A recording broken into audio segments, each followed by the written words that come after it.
What up, everybody? This is the Bains and Beers podcast. Your host with the most and none, Bains, here today with my co-host and a very, very special guest today. We have Sandy Lion in the building, all the way from Toronto. How are you? I'm good. How are you guys? All right, before we start, just want to give you and all your Toronto peeps a big congratulations. Thank you. How are you feeling right now? Very much. This is, 3 days after the win? Yeah. 3 days after the win? I'm feeling on top of the world. I mean, Feeling like Drake? I'm definitely feeling like Drake. Drake. Gonna go see Klay Thompson in the Quicksilver shorts? No. Yeah, I'm feeling great. I mean, it was a long time coming, and it just feels so good to celebrate with the whole country. Nice. Yeah, it's amazing. So let's get into it a little bit. You're a fashion designer, teacher. Let's just start with, how is balancing your creative lifestyle with being a teacher? It's been quite the journey. I've been doing both of them for about 5 to 6 years, stylist and teaching. But I think it's been good. I've learned a lot through the journey. It's been a lot of sleep loss and just relying heavily on my family to make sure that food's on the table. And How are your parents with that? Were they supportive? They're awesome. They've always been really, really supportive. Yeah, because they kind of just wanted me to get a job and have a backup before I explored anything else. So yeah, I became a teacher and graduated and got a job, and then I started my styling stuff on Instagram. So it was good. They always knew that I was going to work, getting the paper, being able to take care of myself, and then just doing whatever else on the side. Did you always know you wanted to go into style, or? I didn't always know that I wanted to go into style or even fashion, but it was always my passion. And I grew up seeing it in my house and just grew up around people who really loved it. So it was just always something I was passionate about, but I didn't know how to turn it into a job. And then I just slowly kind of figured it out on the way. That was kind of how did you come across as okay, I'll be a teacher? Where did that come from? That also just came out of the blue because I went to school for political science. I went to U of T for political science because back then I thought that that's what I wanted to do, something in politics. But then I very quickly realized that that was not at all how I could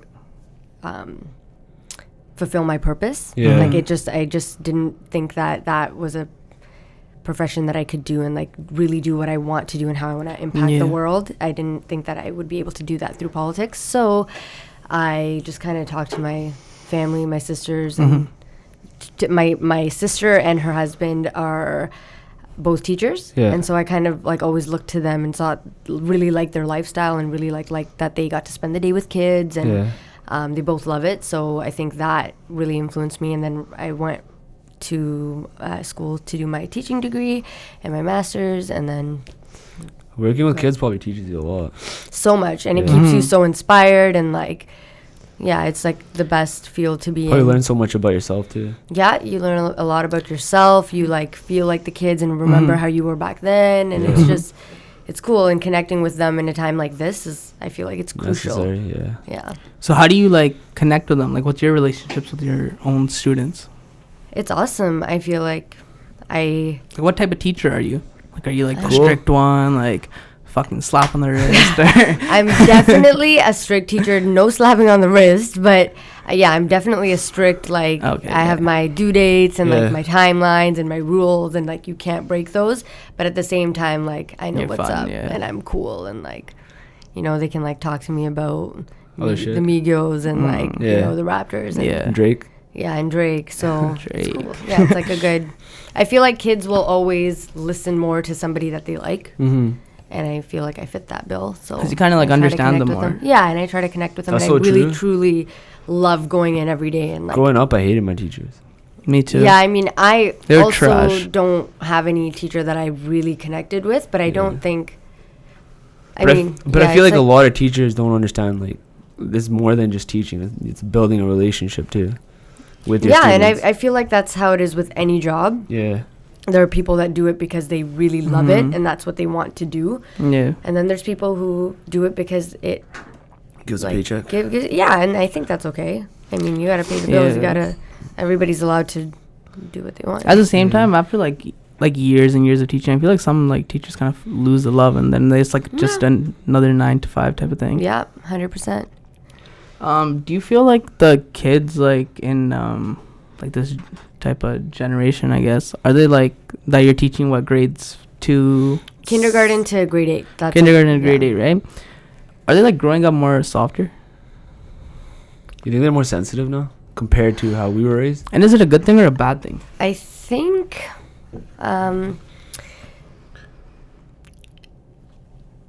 I don't think that they're more sensitive. Yeah. But I think that they are. I feel like this is a tough one. Like I feel like they're more exposed to like things in the world. Social media. Yeah, but that's also making them very like just all about themselves. Yeah. So I think that's really like a tricky line to be walking, and I think that but at the same time it's also good because they are the first people that are getting to experience all of these things and become like really well equipped with them, and the world's only going to get more like with more technology, more social media, so they're is that a good thing though at a young age? I feel like I don't I don't think it's a good thing, but I think it's just a double-edged sword. Like it's really bad, but I guess it's also really good because they're able to use it and you learn ways to like make money off of it and like be creative with it. Business and like, but at the same time it's making them like not talk to people and just be really, I guess for lack of a better word, like sensitive or really emotional. Kind of like what Humble said. Remember, he's like, you go through the experiences but you can't just dig yourself a hole. Humble learns all of his stuff from me, so. Humble the poet. Unlearn. What did you learn from Unlearn? Did you read the book? Yeah, I read the book. I read both of the books, and what did I learn from it? What is one thing you... Wasn't it called Unlearn? Unlearn, yeah. The biggest thing that I learned from all of his books and just him existing as a human being is just that you have to be fearless. Mm-hmm. And you just have to do all the things that scare you so that you can really learn who you are as a person and then start to live your life to the fullest. I agree with that. Yeah, just face your fears. And for me, that I grew up with a lot of fears. And like what in particular? Like fear of like disappointing my parents. That's a big one. Like that's a big one. Especially in our culture. Yeah, so like stuff like that. And then just learning that like I don't there's nothing that I can do to disappoint them. They're my parents. And like, just... They'll adapt. Yeah, and just finding creative ways to connect with them more so that you never disappoint them. Like communication, talking to them and just spending time. I feel like our generation is lacking that communication. Yeah, and I think with the reason behind that, I think is communication. Like they don't speak the language. Yeah. So to connect with parents, even if they live in Canada, their language is Punjabi. That's how they think. That's how they speak. So we need to speak to them in that language and talk about the things that are important to us. People are losing it. Yeah. It's going to be lost. Yeah. I think in the next 5 years. I don't think it's going to be lost. Talking about it, and if we keep encouraging kids, and if we ourselves speak in Punjabi to Punjabi them, bolo. Yeah, we can do the whole podcast in Punjabi if you guys want. Let's go. No, we can't. I don't think that it's going to be lost in the next 5 years. I think that that's up to us. Yeah. If we speak it more, if we learn it, if we speak it with our parents. Well, it's like this. If I didn't know Punjabi, how am I going to teach it to my child? That's it. Exactly. So then, Nandi. Khalsa school. Does Khalsa school really work? I think so. Yeah? I think it does. I think it doesn't. Well, I don't know about the Khalsa schools out here. Yeah. So he's a bit wild. I mean, I worked at Khalsa school for 2 months. That was actually my first teaching gig ever. Damn. I thought it was awesome. Shout outs to Khalsa school in Brampton. That's the one. The one with Mr. Bains. Oh, Bains. Yes, Bains that one. I forgot the name of the street right now. I'm blanking. It's like Brampton by Bramley City Centre. That one. I worked there for 2... Shout out Bramley Road. Yeah, exactly. I worked there for like 2 months, and it was a great experience. Like, I didn't feel like held back. Yeah. I didn't feel like I couldn't be who I was as a teacher. How were the other teachers? They were awesome. Yeah. The other teachers were great, and they teach the curriculum. I mean, they keep the kids connected to Sikhi, and it's awesome. Like, if that's what you want for your kids, I think it's a great place to have them. Khalsa school. Yeah. Rajan, Signing up. So how did you like stay so connected with like Sikhi and stuff like that growing up, and like keeping it till like now? Because obviously you don't have to do it now. Like you don't have to, right? That's a great question. Growing up, my parents never really like pressured me to do anything, but they just always were really good at showing me what they think I should do, but then being like, it's okay if you do something different. So they, put us into Gurmat class. Like one of my sisters is really, really connected with Sikhi. So she, like just her being around, I always had really great examples of Sikh women around me. So I think that's just what kept me connected. But I also knew along the journey, like one of my sisters is Amritari, and that never affected us. Like the fact that I chose not to pursue that path in my life and she did, like it never affected us. It was just always like, be who you want to be, like just be safe, be a good person, and just do seva and kind. Like make sure you take care of yourself and your family, and that's it. Like that's crazy. Your sister's Amritari. Yeah. Damn. How many sisters do you have? I have 3 older sisters. Nice. Yeah, I'm the youngest. Yeah. Wow. Spoiled? No. He was spoiled, the youngest. No, my parents raised us like military officers. They didn't really? Spoil nobody. Yeah. Really? How was that? It was awesome. I mean, my mom did. My dad was always the cool one. So my mom was very like, you wake up at this time, you go to school, you do this, and then you come home, you wash the dishes, and you stand beside me until I'm done in the kitchen, and then you do your homework and you go to sleep. Did you ever But she always made it fun. Like it never felt like military. I was gonna ask you, so like how's working with like even like as a stylist, before you were saying like how was I gonna make it a profession, and now you kind of have made it a profession. How did you do that? Because I feel like stylists don't really get like a proper recognition that like they should get. A lot of people think, well, fuck, I could put clothes on myself. Yeah. That's something that I kind of also figured out just on the way, because when I started teaching, then that's when I started really focusing on fashion as well, because I was like, okay, I'm good. And I had like really great friends around me, like Humble, Lily, who were just like really encouraging me to unprivate my Instagram and just start putting like my fashion inspiration or my outfit of the day online and just being consistent with it. Yeah. And continuing to like create valuable content and use Instagram in that way. Yeah. And I started doing that and I stuck with it. And then just on the way, I figured out like, oh, like I really have this skill and I know how to make people look good and feel good. And I'm going to start offering that as a service. And I never went to school for any of this, but wow, that's awesome. Yeah, I just turned it into a career that way. And it's basically like a hobby into a career. Yeah. So how do you feel about that stigma though, that like people, like how do you get over that bump of like going out to styling people and like people saying that like, oh, okay, well, like do I really need a stylist type of thing? Especially like I mean like not talking on like higher level, because obviously higher level celebrities understand that, like because you're working with like Hassan Minaj guys, they understand like, okay, this is what I need to do. But I'm talking about like when you're growing, like you're starting your business, like because everybody else that's around you that you're working with, they don't have the funds to kind of like I think I just support it, right? I think you just can't think about that because that's just going to throw you off track. I'm continuously putting out content to inspire people, to teach them something, and to show them what I can do. And the ones that believe in it and can afford it and want to invest in it will reach out. And the ones that can't can still learn something off my Instagram. And I'm like, I feel like I'm just, that's just what I'm doing. Like, How's your relationship with Lily?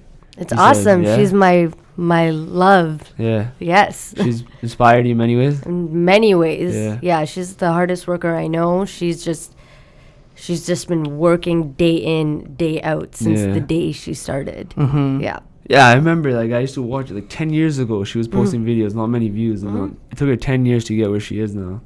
Yeah. A lot of people think it's just like an overnight success. No, absolutely not. And the thing with her is like she puts the same amount of work into everything that she does, whether it's like a friendship, like a birthday party, a video, a interview. Like she puts in the same amount of work for everything, and that energy is something that's so she's really the same amazing. Person she was. Yeah.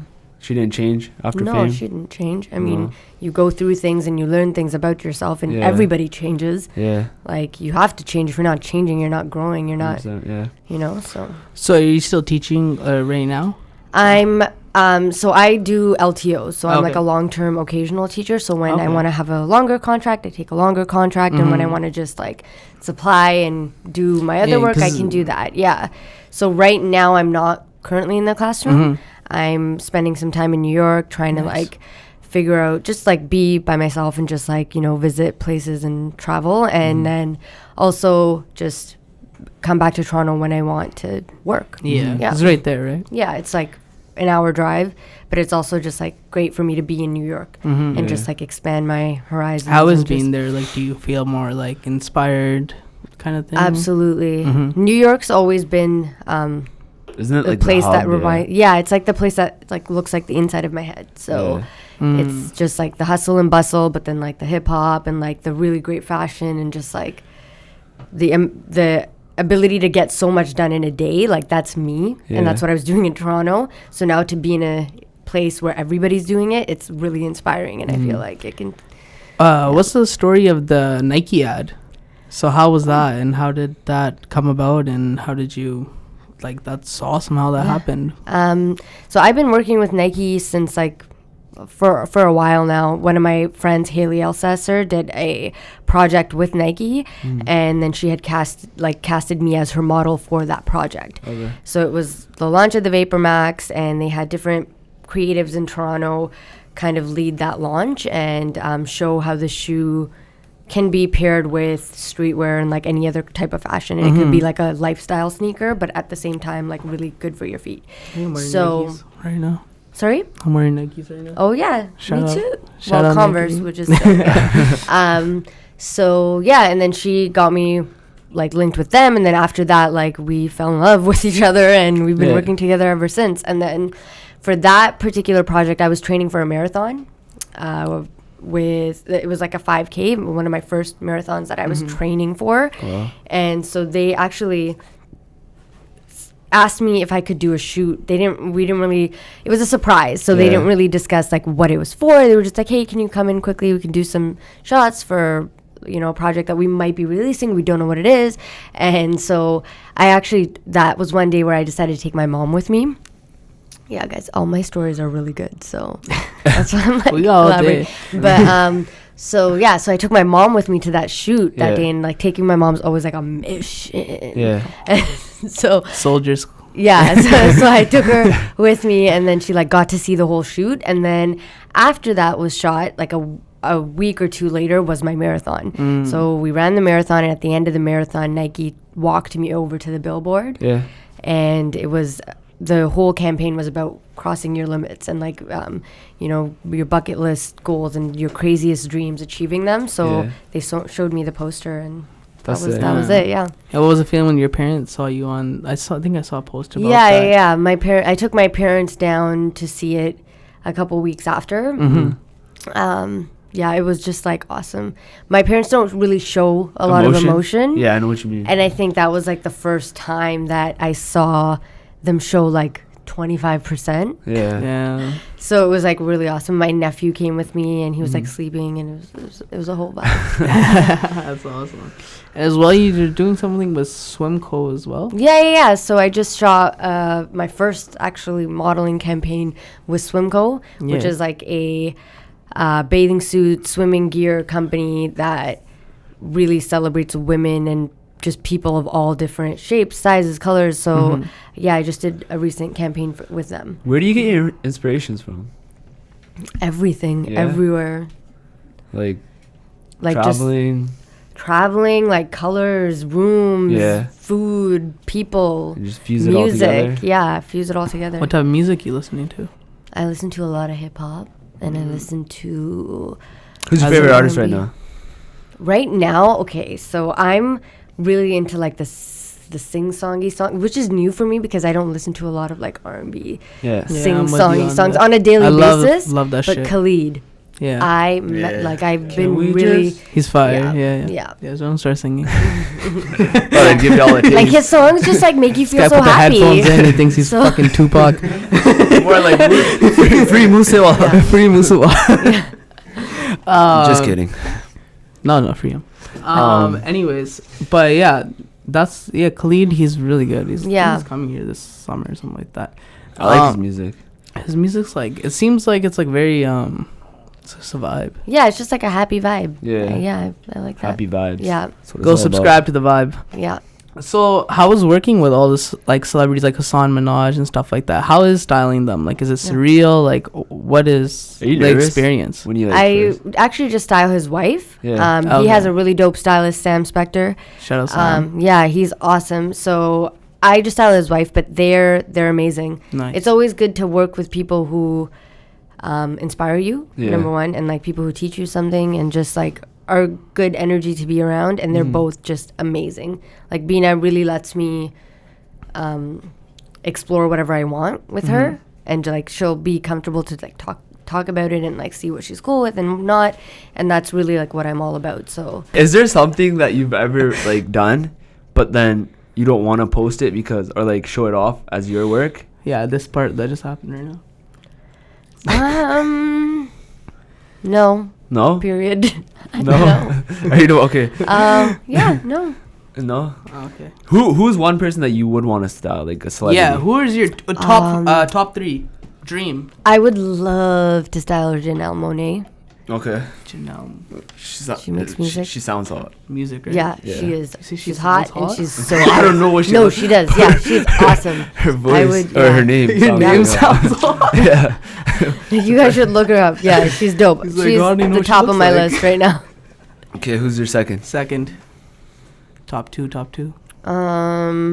Drake. No. I would like to style the Hadid sisters. I like to style people who want to do cool stuff. Yeah. Like that's Hadid sisters. Yeah, and I feel like they're colorful. down with everything. Yeah. I definitely know who they are. I'd love to style Deepika. Oh, nice. Yeah. Deepika's gorgeous. Yeah. And they're still married, eh? I predicted they were gonna have. And I told you were wrong. Yeah. I was right. But have you styled Lily? Yeah. Yeah. I styled her a bunch of times. She was one of my first clients. That's awesome. Yeah. As well, I was gonna ask you. So with your if your creative business like ever overcame you being a teacher, would you like cut off being a teacher, or would you always still keep that around? I think this is a question. I get this question a lot. And this one is one that right now in my life, I don't think so. I think that teaching brings something into my life that nothing else can replace, like being around kids, having a schedule, like being inspired all the time. Yeah. Those are things that like can't be replicated in like right now, just having my own business and doing whatever I want, basically. And yeah, like I like being around kids, so I think I would always want to keep that in my life in some capacity, whether it's like do one supply day a month. Yeah. But yeah. But I don't know, that might change. You never know, right? Tomorrow Jay-Z hits me up. Like, yeah, same. Rock Nation. Jay-Z, you know, if you're hearing this, bring us to one day. So how do you, speaking of the kids inspiring you, so in what ways do they inspire you? They're connected to what's hot right now, number one. They're so you know Khalid. Yeah, and kids are the most creative and like non-judgmental, and just like they're the dopest people in the world. So it's nice to be around people who are happy and like don't stress over things and just like you know, like color. Yeah. Do you feel like a kind of burden on your shoulder, like you're kind of shaping the future generation by being a teacher in a way, because they spend half the year with you? I don't think it's a burden at all. I think that's what has always been my goal. Everything I do has always been for the children. Yeah. Shout outs to Wu-Tang. So it's just always been for the kids. Like whether it's like doing a swimming campaign and thinking about how the kids are going to see it and how they're going to interpret it. It's always like do it in a way that they're inspired and they will feel more fearless to make decisions for themselves. And, you know. Do you take them on cool field trips or boring? I mean, the field trips are up to the schools. So I mean, yeah, but you can make anything fun. Yeah. That's our job. That's the teacher's job to make it like exciting for them. Make it lit. Like, yo, you're gonna see this windmill tomorrow. Yeah. It's gonna spin. And it's gonna Drake saw it. Drake came there one time. Drake saw it, and like, yeah, and to make them excited. Drake touched it. Yeah, there you go. Trey touched it. Yeah. You're gonna be really happy. What do we have for time? We good? Yeah. All right. 10 o'clock, 10:30, right? Oh, we're good. We're good? Yeah, like 15 more minutes. Let's fucking go then. All right, let's go. You're tell us a little about yourself. What do you do in your pastimes other than style and? Yeah, that's what I was gonna ask. What are like the hobbies? What's your little like type of escape? Because obviously you're so busy. My escape is 2 things. I like to clean. Really? And then number 2, I like to spend time with my nieces and nephews. Like my number 1, like escape pampering myself day would be like hitting up my sisters, telling them drop your kids off at 5 p.m. I'm throwing them a party. And then I literally like Friday nights I throw a party and I hype them up so much. Yeah. Like I'll keep calling them all day. Yeah. And they're like 5 and 6 and I'm like, yo, we have a party on Saturday. we're gonna be dancing. We have Nintendo. We have the Coke I'm gonna order a pizza. And they get so excited, and then we just have a party, and then like halfway through Jurassic the night, I'm Park like, at Sandy's house. yeah, halfway through the night, I'm like, all right, bedtime's 9:30, guys. You gotta let them stay a little bit later. No, I let them stay up till like 12, and then Whoa. their moms, You get in trouble for that one? Sometimes, but no. Is that bad? Because kids, like, no matter what, even if they sleep at like 2, these kids are up like an alarm, like at 7 o'clock. They're up, running around the house, like. Beating each other up. Are you gonna be a strict parent yourself? I think I'm gonna be a cool parent. Yeah. But I mean, I think that's what everybody thinks they're gonna be. But then your kid does something. It's something stupid. I think about a lot. So I think I'm gonna be a strict parent, but like a cool parent. How is that? Like, how do you be a strict and cool parent at the same time? That's hard. I think you have to find the rules that you think are worth following and like beneficial for them to follow in their life, and then you encourage them to make the other decisions by themselves and just find a happy medium. Like, okay, and while you're in school, it makes sense for you to come home by 10 o'clock or 9 o'clock or 8 o'clock because you have school in the morning. Yeah. But then, like, 7 o'clock. If you want to paint, go ahead. If you want to do this, go ahead. Like, if you want to invite your friends over, cool. Like, if you want to sing songs and record music in your basement, cool. Like, yeah. Make beats. Nav. Shout out Nav. Brown boy. Old school parents. What was I going to say? I literally just had a question. Oh, yeah. When you grew up, like, what type of, like, environment were you in school? Like, what kind of student were you? I was a straight up goody two shoes. Military, that's why, right? Yeah, but that was like, I wasn't like in elementary school. I was never the smartest. Yeah. But I was always like, still like studying for my test, doing everything on time, going above and beyond, and like showing up to class, never skipping school ever. And like, you never skipped a class ever. Never. I skipped. Not in high school? I skipped class in high school like 3 times, and like all 3 of those times, I told my mom. Wow. Every time. Fuck, I'm scared of your mom. Yeah. I'm scared of your And I'm just sitting here. That's scary. Yeah, and now I'm like hitting up my sisters. Yo, all the kids are skipping school on Monday because we're going to the Raptors parade. Yeah. So were you here? Wait, you were in New I was York? in Surrey, when they won. Oh, but I flew back for Game 5 to Toronto, so I got to experience the vibe. Did you watch any of the games? Once. I watched every single game. No, like live. No, not this year because I was $3 just million tickets. Yeah. Was that what it was? Up. I was just joking. Probably like 100K. Yeah, I think the court sides were going Superwoman and Humble were court side. Yeah, they went like to almost every game. Yeah. They're straight like looked lit. Yeah. Nah, Batia, shout outs, yo. Yeah, straight up. Yo, actually, like, was very happy that, like, you could see the genuineness, like, how happy he was that they won. Yeah, man. He's such an amazing guy. Fuck, like, that's some hardships. Raptors fucking sucked. For so long. Calm down. For so long. No. They sucked. Okay, they were so trash. Stop talking. Stop talking. Everybody stop talking and laughing. Okay. The Raptors didn't suck ever. Yeah. Ever. Okay. Jose Calderon. No. Owners Valanciunas? No, he definitely did not. Valenciana sauce. I think it's always just been we've had the goal for real, and like every year was just a step closer. Kawhi. And he's my baby daddy. Fred. He's my mom. What? Siakam. 100%. Wait, what did she say? Repeat that one time. Baby daddy. Never know. Kawhi. That was crazy. Now I brought your respect to him, man, because he actually like waited for what? What did you say? Like 23? Yeah, 23 years, Yeah, and he's sat there at what? Every game, 8-12, yeah. 8-12. 8-12, and he waited, and all that came. Like, I was more happy for him than anyone. Yeah. Right? Yeah, and it's good, and I think I'm happy that he was so visible for so many reasons, but it's nice for our parents to see that too and take interest in a hobby and like do something like that, you know? They started just grinding all their lives. Now they can be like, now okay, we did that. Yeah, our kids are growing up now. Let's take time for ourselves and do something, you know? Yeah. I feel like our parents don't do that, man. Raptorize. Yeah. They're just so Raptorize. Yeah. Don't drink. I don't smoke. I just Raptorize. I was going to ask, what was your parents' reaction to your Swimco shoot? So... Yo, bro, they had 25% for Nike. Imagine. Well, no, so I've always talked about my work with my mom. Everything that I've done from the jump, me and her have talked about. Yeah. And she's like my best friend. So she's always known, she's always guided me every step of the way. And my sisters too. I mean, this was something that I was nervous about, so I didn't really make it a big deal to talk to anybody about it, but my mom. But she was always like, hey, if you're going to do it and do it well. Like, do it in a way that you'll be proud of it after. And for me, because it's always for the children, I want to make sure that I do it in a way that I'm feeling good about it myself later. And it's a true representation of me. And I want my niece to grow up loving her body and not feeling shy to, you know, wear whatever she wants to wear. If she wants to be modest, she can be modest. If she wants to wear a pug, she can rock a pug.